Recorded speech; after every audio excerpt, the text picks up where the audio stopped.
Well, we've been fed a lot of lies, a lot of euphemism, a lot of misdirection. Those are some of the strategies that have allowed surveillance capitalism to succeed. One of them is the notion that, if it's free, you're the product, right? Everybody's heard that cliche. I confront that head on.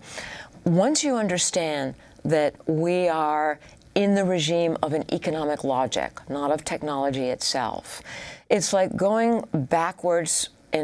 We're in Wonderland. Now we go backwards through the looking glass, and we come out in a place called reality, where we can start to see clearly.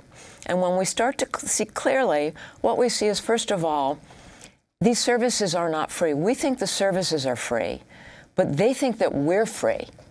We're their free raw material. We think that we're the product, but they understand that we are not the product. We are simply the free source of raw material, like those elephant tusks.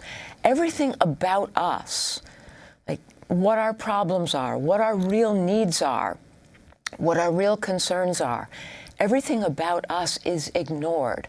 They have no interest in us. It doesn't matter if we are happy or sad. It doesn't matter if we're doing well or poorly. It only matters that we do these things in ways that they can scrape the experience and turn it into data. There are a few other interesting lies here. We think we're searching Google. Google's actually searching us.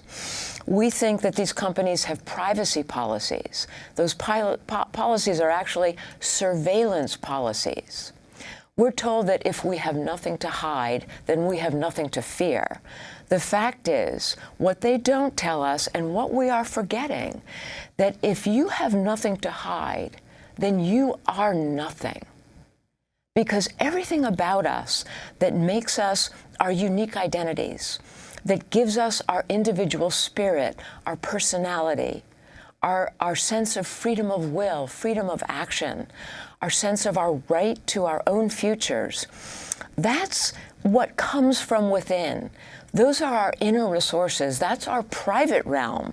And it's intended to be private for a reason, because that is how it grows and flourishes and turns us into people who assert moral autonomy, an essential element of a flourishing democratic society.